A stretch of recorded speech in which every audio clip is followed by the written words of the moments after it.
வானத்தையும் பூமியையும் சமுத்திரத்தையும் நீரூற்றுகளையும் சிருஷ்டித்தவரும் அதை என்றென்றைக்கும் அரசாண்டு வருகிறவருமாகிய கர்த்தருக்கு ஸ்தோத்திரம். ஆமேன், ஆமேன், ஆமேன்.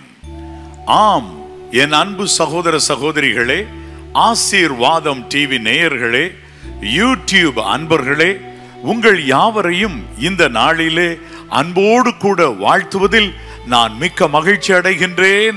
ஆம், என் அன்பு தேவனுடைய பிள்ளைகளே, மிக்க மகிழ்ச்சி அடைகின்றேன். இதோ கர்த்தருடைய பெரிதான கிருபையினால் நீங்கள் ஒவ்வொரு நாளும் தேவனுடைய வார்த்தையை நமது ஆசீர்வாதம் டிவியின் மூலமாக நீங்கள் கேட்டு கண்டு ஆசீர்வதிக்கப்பட்டு வருகிறதை எண்ணி மனதார கர்த்தரை நான் ஸ்தோத்தரிக்கின்றேன். இதோ இந்த நாளிலும் கூட நான் ஒரு முக்கியமான காரியத்தை உங்களுக்கு அறிவிக்கும்படியாக நான் நின்று கொண்டிருக்கிறேன். என் அன்பு தேவனுடைய பிள்ளைகளே, வருகிற 27ஆம் தேதி நமக்கு வருகிற சனிக்கிழமை நமக்கு வழக்கம் போல தூய ஜார்ஜ் மேல்நிலைப்பள்ளி வளாகத்தில் வைத்து நடைபெறுகிறதான இம்மாதத்திற்குரிய உபவாச கூட்டம், ஆசீர்வாதம் டிவியின் உபவாச கூட்டம் நடைபெறும்படியாக இருக்கிறது. இந்த உபவாச கூட்டம் மிகவும் சிறப்பான ஒன்றாக இருக்க போகிறது. காரணம், நம்முடைய ஊழியம் ஆரம்பித்து, ஆசீர்வாத தொலைக்காட்சி பணிகள் ஆரம்பித்து சுமார் 20 ஆண்டுகள் நிறைவு பெற்று நாம் ஆண்டவரை ஸ்தோத்திரிக்கின்றதான ஒரு வேளையிலே நாம் நின்று கொண்டிருக்கிறோம். ஆகவே இந்த உபவாச கூட்டத்தில் உங்களுக்கு தேவையான நன்மைகளை நிறைவாக ஆண்டவர் அருளி செய்து உங்களை ஆண்டவர் கௌரவப்படுத்துவது உறுதி. ஆகவே ஜெபத்தோடு, விசுவாசத்தோடு, உபவாசத்தோடு, குடும்பமாக, உங்களுக்கு அருமையானவர்களாக நீங்கள் ஓடோடி வரும்படியாக உங்களை அன்போடு கூட நான் அழைக்கிறேன். இந்த உபவாச கூட்டத்தில் தவறாமல் வந்து கலந்து கொள்ளுங்கள். சென்னை பச்சையப்பன் கல்லூரிக்கு எதிர்ப்புறமே இருக்கிற தூய ஜார்ஜ் மேல்நிலைப்பள்ளி வளாகத்தில் வைத்து இந்த ஆசீர்வாதம் டிவியின் இம்மாத உபவாச கூட்டம் வருகிற 27ஆம் தேதி கர்த்தருடைய கிருபையினாலே காலை 9:30 மணியிலிருந்து மதியம் 2:30 மணி வரையிலும் நடைபெறும்படியாக இருக்கிறது. பரிசுத்த ஆவியானவர் உங்களோடு கூட இடைப்பட்டு கொண்டிருக்கிறார். இதுவரையிலும் வீட்டிலே இருந்து செய்தியை கேட்டுக்கொள்ளலாம், ஒரு நாள் ஒளிபரப்பப்படும் என்று சொல்லிக் கொண்டிருந்த உங்களுக்கு ஆண்டவருடைய சமூகத்திலே ஒரு அறைகோவல், கர்த்தர் உங்களை விசேஷமாக தொடப்போகிறார். இந்த உபவாச கூட்டத்திலே நீங்கள் ஓடோடி வந்து கலந்து கொள்ளுங்கள். கர்த்தருடைய பரிசுத்த நாமத்துக்கு ஸ்தோத்திரம் உண்டாவதாக, ஸ்தோத்திரம் உண்டாவதாக. என் அன்பு தேவனுடைய பிள்ளைகளே, இதோ இப்பொழுதும் அடுத்த ஒரு மிக முக்கியமான ஒரு காரியத்தை இந்த நாளிலே நான் சொல்வதிலே மிக்க மகிழ்ச்சி அடைகிறேன். அது என்ன? கடந்த நாட்களிலே எரிகோ விழும் 7 நாட்கள் ஒரு விசை நாம் 7 நாட்கள் நடத்தினோம். ஏராளமான சாட்சிகள், அநேகருடைய குடும்பத்திலே இருந்த தடைகள், போராட்டங்கள், இவைகளெல்லாம் விலகி அருமையாக வாழ்ந்திருப்பதற்கு வழி பிறந்தது என்று ஏராளமான சாட்சிகளை நாம் சொல்ல கேட்டிருக்கிறோம். அதை நாம் கேட்டோம். அதற்காக கர்த்தருக்கு ஸ்தோத்திரம் செலுத்துகிறேன். ஆனால் அதே போல இப்பொழுது 2வது விசையாக நாம் வைக்கும்படி கடந்த 2 வாரத்திற்குள்ளதாக நாம் ஆயத்தம் பண்ணின பொழுதும் லைவ் மூலமாக வருகிறதிலே, டிவியில் வருகிறதிலே ஒரு சில தடைகள் இருந்து கொண்டே இருந்தது. தெளிவாக ஒளிபரப்பு இல்லாமல் இருந்ததுனால அதை திரும்பவுமாக நாம் ஆரம்பிக்கும்படியாக இருக்கிறோம். யூடியூபிலும் மற்றும் டிவியிலும் உங்களுக்கு எரிகோ விழும் 7 நாட்கள், இந்த எரிகோ விழும் 7 நாட்கள் செப்டம்பர் 22, 22, 23, 24, 25, 26, 27, 28 ஆகவே செப்டம்பர் 2025 செப்டம்பர் 22 முதல் 28 நீங்க ஸ்கிரீன்ல இப்பொழுது காண்கிறீர்கள். ஒவ்வொரு நாளும் மாலை 9 மணிக்கு இந்த எரிகோ விழும் 7 நாட்கள் நடைபெறும்படியா இருக்கிறது. 2 மூலமா நீங்க பார்த்துக்கொள்ளலாம். ஒன்று நம்முடைய ஆசீர்வாதம் தொலைக்காட்சியின் வாயிலாகவும், மற்றொன்று நீங்கள் யூடியூப் வாயிலாகவும், யூடியூபிலே இருக்கிறதான பிளெஸிங் டிவி என்ற நம்முடைய சேனலிலும் நீங்கள் இந்த நேரடி ஒளிபரப்பினை, எரிகோ விழும் 7 நாட்கள் என்ற இந்த நேரடி ஒளிபரப்பினை காண தவறாதிருங்கள். உங்களுக்கு விரோதமாக எரிகோ போல நன்மை நீங்கள் அடைய முடியாதபடி உங்க பிரயாணத்துல தடையாக நின்று கொண்டிருக்கிறது எது? வாழ்க்கை பிரயாணத்துல உங்களுக்கு நல்ல ஒரு எதிர்காலம் அமைய விடாதபடி தடைகளாக எது இருந்து கொண்டிருக்கிறது? ஆண்டவர் இந்த நாளிலே உங்களுக்கு அதை மாற்ற வல்லவராக இருக்கின்றார். பாருங்கள், ஒவ்வொன்றிற்கும் ஒவ்வொரு விதமான செயல்பாடு இருக்கிறது. யோர்தான் குறுக்கிட்ட பொழுது கர்த்தருடைய பெட்டியோடு கூட அந்த யோர்தானில் ஆசாரியர்கள் கால் வைத்த பொழுது அது பிரிந்தது. எரிகோ என்று வந்த உடனே ஒரே நாள்ல விழல. பாருங்க, எரிகோ இருக்கிற இடத்துல நேரடியாய் கிட்டத்துல போய் ஆசாரியர்கள் கர்த்தருடைய பெட்டியோடு நின்னோடனே விழல. அதுக்கு வேற வழி. எரிகோவை 7 நாட்கள் சுற்றி வரும்படியாக ஆண்டவர் அவர்களுக்கு பணித்தார். அவ்வாறு செய்யும்படி ஆண்டவர் அவர்களுக்கு கட்டளை கொடுத்தார். அதன்படியாக 7 நாட்கள் எரிகோவை அவர்கள் சுற்றி வந்த பொழுது அருமையாக எரிகோ தரைமட்டமானது. அவரவர் தங்களுக்கு எதிரே இருந்த எல்லையில் ஏறி எரிகோவை அவர்கள் கைப்பற்றினார்கள். ஏன் அன்பு தேவனுடைய பிள்ளைகளே, அப்படியானால் நீங்கள் ஒன்றை நீங்கள் புரிந்து கொள்ள வேண்டும். எரிகோ விழுகிற இந்த 7 நாட்கள்ல உங்க குடும்பத்துல எது எரிகோவா இருந்துகிட்டு இருக்குது? ஒருவேளை பொருளாதார ஆசீர்வாதங்களே இல்லாமல் சத்துரு உங்களை நெருக்கடியிலே வைத்துக்கொண்டு கடன் மற்றும் வட்டிக்கு கொடுத்து கொண்டிருக்கிற நிலை, எந்த விதத்திலும் முன்னேற முடியாமை, ஒருவேளை ஒரு தொழிலை நீங்கள் நடத்தி கொண்டிருக்கலாம். அந்த தொழில் சரியாக உங்களுக்கு செழிக்க முடியாதபடி, முன்னேற முடியாதபடி, பலர் கையிட்டு செய்கிற காரியங்கள் வாய்க்க முடியாதபடி தடைப்பட்டு நின்று கொண்டிருக்கலாம். என் அன்பு தேவனுடைய பிள்ளைகளே, கர்த்தருடைய கரம் உங்கள் காரியங்களிலெல்லாம் ஜெயமாய் விளங்கும்படி நீங்கள் காத்திருங்கள். இந்த 7 நாட்கள் நீங்க யூடியூப் மூலமாகவோ அல்லது ஆசீர்வாதம் டிவியின் மூலமாகவோ தவறாமல் நீங்கள் கலந்து கொள்ள வேண்டும் என்பதுதான் என்னுடைய விருப்பமாயிருக்கிறது. நானும் சோஃபியும் இந்த 7 நாட்களும் உங்களோடு கூட இருந்து ஆண்டவருடைய சமூகத்திலிருந்து ஆலோசனைகளை கொண்டு வருவோம். அதன்படியே நீங்கள் நடந்து கொள்ளுங்கள். உங்க வாழ்க்கையில பிள்ளை செல்வம் இல்லை என்கிற ஒரு தடை இருந்து கொண்டே இருக்கிறதா? அது ஏன் என்று தெரியவில்லை. நாங்கள் ஜெபிக்கிறோம், ஆண்டவர் சமூகத்தில் உபவாசிக்கிறோம், ஆனால் ஒரு கிரியை இருக்கவில்லையே என்று சொல்லி நீங்கள் சொல்லிக் கொண்டிருக்கலாம். நீங்க பயப்படாதீங்க. சகரியாவினுடைய வாழ்க்கையில, எலிசபெத் வாழ்க்கையில பிள்ளை செல்வம் இல்லை. அவங்க என்ன பாவம் பண்ணாங்க? அவர்களோ கர்த்தரிட்ட சகல கற்பனைகளின்படியும் அழகா நடந்து வந்தாங்க. அப்ப வெறுமனே நம்மகிட்ட குறை இருக்குதான்னு நினைச்சுக்கிட்டு இருக்க வேண்டாம். எரிகோ இஸ்ரவேலருக்கு முன்பதாக எப்பொழுதோ முன்னமே அந்த இடத்தை இவங்க சுதந்திரிக்க போறதுக்கு முன்னமே இருந்து கட்டி வைக்கப்பட்ட ஒன்று. ஒருவேளை உங்களுடைய குடும்பத்துல சில குடும்ப சாபங்களாக இருக்கலாம், போராட்டங்களாக இருக்கலாம், சஞ்சலங்களாக இருக்கலாம். இந்த நாள் ஆண்டவர் இந்த 7 நாட்கள் தான் கர்த்தர் உங்கள் குடும்பத்துக்கு, வீட்டுக்கு, உங்க தொழிலுக்கு விரோதமாய் நிற்கிற எரிகோவை தரைமட்டமாக்க போகிறார். என் அன்பு தேவனுடைய பிள்ளைகளே, அழகாக ஒரு காரியத்தை உங்களுக்கு சொல்லுகிறேன். உங்களுக்கு விரோதமாக நிற்கிற எரிகோ தான் எனக்கும் விரோதமாக நின்று கொண்டிருக்கலாம். அப்படி எல்லோருக்கும் பொதுப்படையாக நிற்கிற அந்த எரிகோவை ஆண்டவர் விழத்தள்ளும்படியாக இந்த 7 நாட்கள் விசேஷமான நாட்களாய் இருக்க போகிறது. 2025 ஆண்டாகி இதிலே செப்டம்பர் 22 முதல் 28 இந்த 7 நாட்கள் நீங்கள் குறித்து வைத்துக் கொள்ளுங்கள். உங்களுக்கு அருமையானவர்கள், உங்க பிள்ளைங்க இருக்கிறாங்க, சொந்தக்காரங்க இருக்கிறாங்க, நீங்க தொலைபேசியில அவங்ககிட்ட பேசுங்க. நீ இந்த 7 நாட்கள் கலந்து கொள்ளு. எங்க பக்கத்துல டிவி ஓடலையே, அதாவது எங்க இருக்கிற ஏரியால டிவி வரலையே, யூடியூப் ஆன் பண்ணு.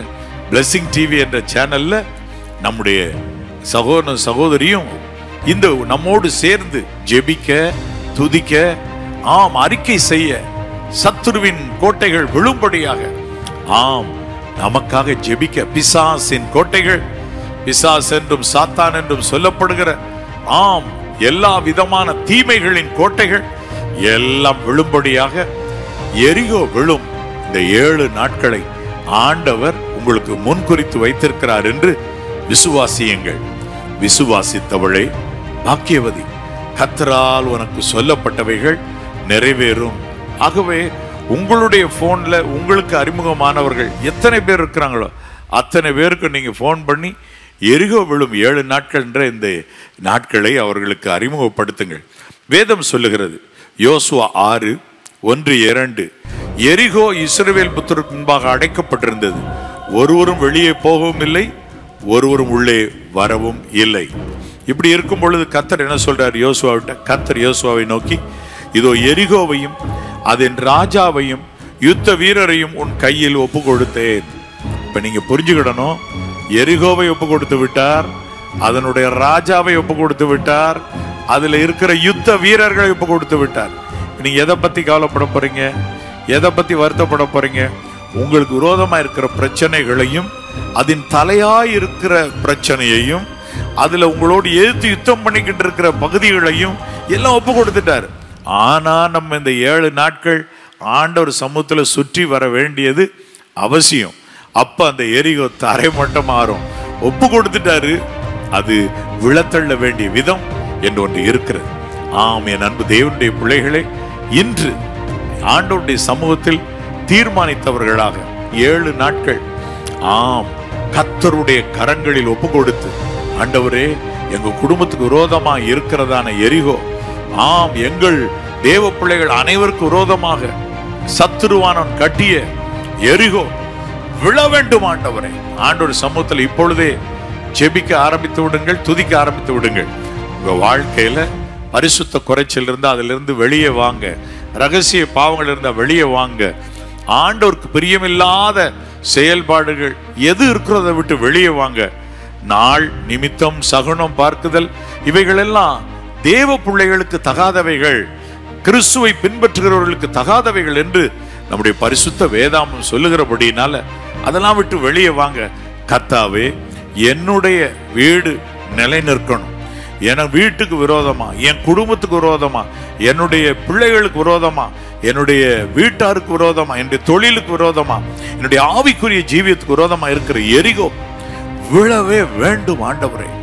ஸ்டெட்ஃபாஸ்டா நான் இருக்கிறேன். ஆண்டவர் சமூகத்தில் இரவு 9 மணிக்கு ஒவ்வொரு நாளும் 7 நாட்கள் தவறாமல் நீங்கள் கலந்து கொள்ளுங்கள்.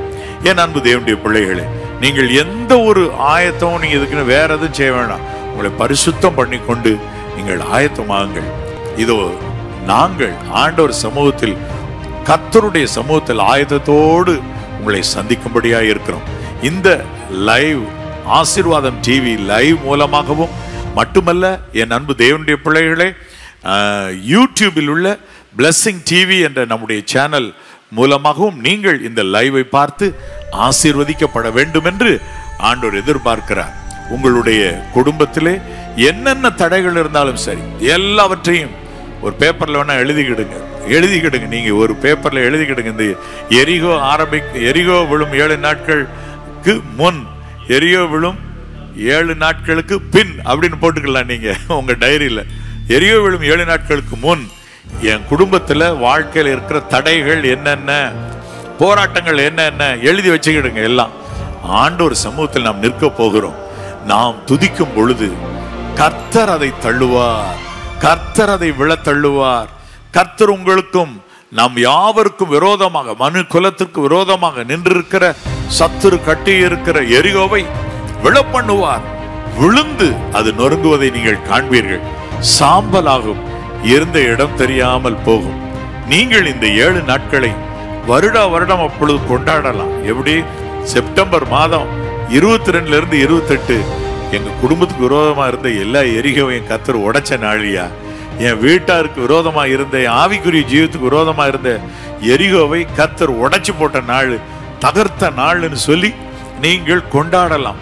நன்கு ஆண்டவருக்கு ஸ்தோத்திரம் சொல்லி பாட்டு பாடி ஒவ்வொரு வருஷமும் நீங்க கொண்டாடலாம். சரிதானா?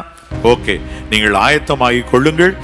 ஆண்டவருடைய சமூகத்திலே நில்லுங்கள். குடும்பமாக நீங்கள் ஆண்டவருடைய சமூகத்தில் இந்த 7 நாட்களும் இந்த நேரடி ஒளிபரப்பிலே கலந்து கொள்ளுங்கள்.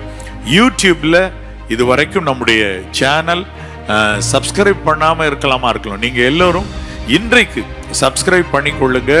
மற்றும் அந்த லைவ் ப்ரோக்ராம் ஆரம்பிக்கிற நேரத்திற்கு உங்களுக்கு தகவல் 10 நிமிடத்திற்கு அல்லது 5 நிமிடத்திற்கு முன்பதாக தகவல் அனுப்பும்படியாக அந்த நோட்டிபிகேஷன் அதை நீங்க பெல் நீங்க ஆன் பண்ணி வச்சுக்கிட்டுங்க. நம்ம ப்ரோக்ராம் இப்பயே அந்த தம்ப்நெயில் போட்டிருக்கிறோம். இப்ப நீங்க ஸ்கிரீன்ல காண்கிற இந்த இதே தம்ப்நெயில் தான் நம்ம யூடியூப்ல கூட வரும். என் அன்பு தேவனுடைய பிள்ளைகளே, எரிகோ விழும் 7 நாட்கள் இந்த ஸ்கிரீன் யூடியூப்ல இருக்கிறது. அதை நீங்க ஆன் பண்ணி கொள்ளுங்க. கர்த்தருடைய கரம் உங்க வாழ்க்கையில குறுக்கிட வேண்டும். ஆமா, உங்களுடைய ஜெப விண்ணப்பங்களை வேண்டுமானால் நீங்கள் அங்கு கீழே கமெண்ட் நீங்க எழுதத்தக்கதான இடம் இருக்குது. அந்த அதுல நீங்க உங்களுடைய கமெண்ட்ஸ்ல நீங்க போடலாம். உங்களுடைய ஜெப விண்ணப்பங்களை அனுப்புங்கள். கர்த்தர் அந்த ஜெபத்தை கேட்பார். பரிசுத்த ஆவியானவர் நமது மத்தியில இருக்கிறார். அவர்தான் உங்களோடு கூட இடைப்பட்டு கொண்டு இருக்கிறார். பேசுகிறவர்கள் நீங்கள் அல்ல, உங்களில் இருக்கிற பரிசுத்த ஆவியானவரே பேசுகிறவர் என்று எழுதியிருக்கிறது பாருங்கள்.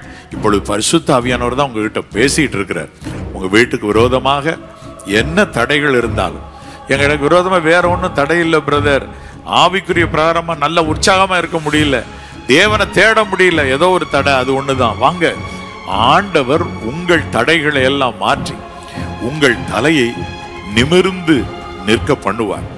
ஆண்டவர் உங்களை ஆசீர்வதிக்கிறதான ஒரு அருமையான வேலைக்குள்ளதாக நாம் வந்து கொண்டிருக்கிறோம். இது நாள் வரையிலும் நீங்கள் பெருமூச்சோடு கூட நின்று கொண்டிருந்திருக்கலாம், பாடுகளோடு நின்று கொண்டிருந்திருக்கலாம். ஆனால் கர்த்தர் இந்த நாளிலே உங்களுக்கு தேவையான நன்மையை செய்ய போகிறார். உங்கள் வாழ்க்கையை கட்டி எழுப்ப போகிறார். இதோ உங்களை எகிப்து தேசத்திலிருந்து அழைத்து கொண்டு வந்து உங்களை நிமிர்ந்து நடக்க பண்ணின உங்கள் தேவனாகிய கர்த்தர். அப்ப நீங்க இதுவரையிலும் முக்காடிட்டது போல நீங்க பல நேரங்கள்ல சோர்ந்து சோர்ந்து இருந்து கொண்டு இருக்கலாமா? இருக்கும். நீங்க இன்றைக்கு ஆண்டவருடைய கைகள்ல உங்களை ஒப்பு கொடுங்க. இதுவரைக்கும் நிமிர்ந்து நடக்க முடியாமல் இருந்த நீங்கள் நிமிர்ந்து நடக்க போகிறீர்கள். லேவியராம் புஸ்தகம் 26ஆம் அதிகாரம் 13ஆம் வசனம், அருமையான வசனம். அதை படிக்கிறேன், கேளுங்கள். நீங்கள் எகிப்தியருக்கு அடிமைகளாய் இராதபடிக்கு நான் அவர்கள் தேசத்திலிருந்து உங்களை புறப்பட பண்ணி உங்கள் நுகத்தடிகளை முறித்து உங்களை நிமிர்ந்து நடக்க பண்ணின உங்கள் தேவனாகிய கர்த்தர். அப்ப நீங்க ஒன்று புரிஞ்சுக்கிடுங்க, உங்களை நிமிர்ந்து நடக்க பண்ணுவார். இந்த 7 நாள் இது வரைக்கும் உங்க வாழ்க்கையில இருந்து ஆவிக்குரிய கூன் அதை மாத்திடுவாரு. பிரச்சனை மாறி போகும். உங்களுக்கு உண்மையில சரீரத்துல என்னென்ன விதமான பாடுகள், நோய்கள் என எந்தெந்த இதெல்லாம் உங்களுக்கு எதிர்த்து நின்றுகிட்டு எரியோ மாதிரி நின்றுகிட்டு உங்களை வீட்டை விட்டு வெளியே போக முடியாம, வீட்டுக்குள்ள வரவிடாம தடுத்துக்கிட்டு இருக்கிறதோ, அல்லாவிட்ட உங்க பிள்ளைகளை வீட்டுக்குள்ள வரவிடாம வெளியவே சுற்றி குடி வெறியில இருக்க பண்ணி கொண்டிருக்கிறதோ, ஆண்டவர் இறங்கும் நாள் நேரம் இதுதான்.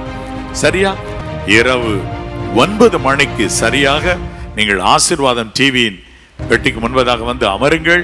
அதனோடு கூட யூடியூப்ல நீங்க ஒருவேளை வேற இடத்துல இருப்பீர்களானால், நீங்க பிரயாணத்தில் இருந்தா ஒரு இடத்துல நின்று யூடியூப்ல பிளஸிங் டிவி என்ற நம்முடைய சேனல், அதுல லைவ் மூலமாக இந்த ஒளிபரப்பு, 2 நேரடி ஒளிபரப்பை நீங்கள் காணலாம். கர்த்தருடைய கரமானது உங்களுக்கு நன்மைக்கு ஏதுவா இருந்து உங்களுக்கு விரோதமான எரிகோவை விழத்தட்டும் நாட்கள் இந்த 7 நாட்கள் தான். செப்டம்பர் 22, 23, 24, 25, 26, 27, 28 இந்த 7 நாட்களும் கர்த்தர் உங்களுக்கு விரோதமான எரிகோவை விழத்தட்டி உங்களை வாழச் செய்ய போகிறார். கர்த்தரின் ஆசீர்வாதம் உங்களுக்கு உண்டாயிருப்பதாக என்று மீட்பர் இயேசு கிறிஸ்துவின் நாமத்தினாலே வாழ்த்துகிறேன். God bless you.